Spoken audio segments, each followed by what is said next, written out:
Hi everyone, it's Janis here with a new episode to help you build better daily structure and be in control of your life. My very first personal development book that I read was a book that changed my life and pulled me into personal development. I know there are hundreds, if not thousands, of reviews on this book, but every person who reads and reviews the book will have their own insights and takeaways. So let's take a look at Stephen R. Covey's book called The 7 Habits of Highly Effective People. If this is your first time on this channel, then make sure you subscribe and hit the bell icon to get updates on my latest videos about time management and productivity. Also, check out my free productivity resources that has helped thousands of people to set better goals, make better decisions, and build solid structure in their life. I got my Audible subscription in 2015, and this was my very first book that I downloaded and listened with great excitement. It's needless to say that I was blown away by strategies and knowledge that I gained while listening to this book. This book has a special meaning to me as it was my first personal development book, so let's dive in and explore what are the 7 habits. Habit 1. Be proactive. Being proactive means planning in advance and preventing things from happening in the first place. You can be either proactive or reactive. Reactive people are always surprised with the things that have to be done, and that makes them less productive and organized. When you are proactive, you are exercising consistently because you know that this way you'll be always in a great physical shape. Whereas reactive people would wait until they get out of the shape and then start doing something about it. Proactive people save money today, so when their car breaks down or they get sick, they'll be covered financially. While reactive people tend to spend everything that they got, this puts them at risk of going into the debt when something happens. When it comes to knowledge and education, reactive people only learn if it's a requirement, while proactive people always keep learning. So if you want to improve the quality of your life, then you have to take this first habit on board and become proactive. You can do that by planning your time. Have a weekly schedule and plan so that you can see what's coming in advance. Habit 2. Begin with end in mind. How do you achieve your goals? Well, the first thing is to define what your goals are before you can achieve them. I always say that planning your weekly schedule without having goals in front of you is a waste of time. Because what are you going to plan for if you don't know what you're working towards? The answer is that you'll be filling up your time with random tasks and activities. This will keep you busy but not productive, and you'll be wasting your time and getting stuck in the same place. So you have to start with your goals and then work backwards. Once you have your goals, break them down into the projects or milestones. Once you have a project, then you can start to allocate time in your weekly schedule so that you can work towards completing the components of the project. You need to ensure that your daily activities are in line with the projects that you want to complete and goals that you want to achieve. Habit 3. First things first.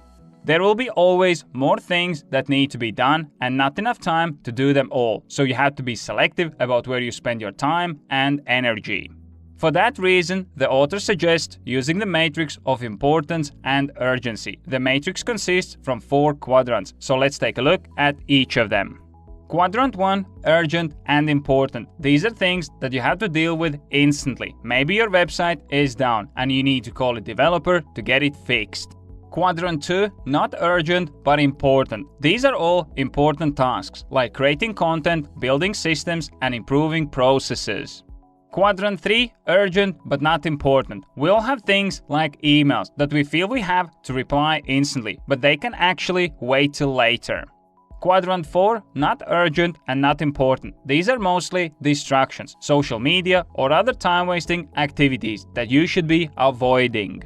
If you want to perform at your best, then you should spend most of your time in Quadrant 2, as that is where progress towards your goals is made. Habit 4. Think win-win.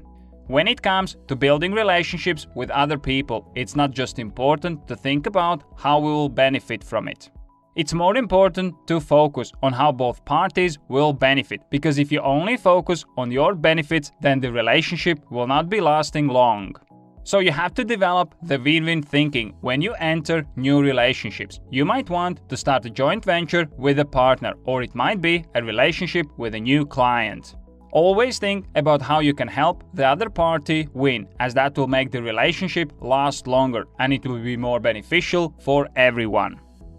Habit 5. Seek to understand, then to be understood.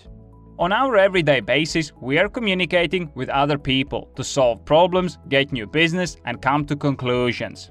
But very often it is happening in quite ineffective ways, as everyone is simply trying to get their point across. The missing component here is listening. When you start to listen, you'll discover what the other person really wants, and you'll be both able to come to a mutually beneficial solution.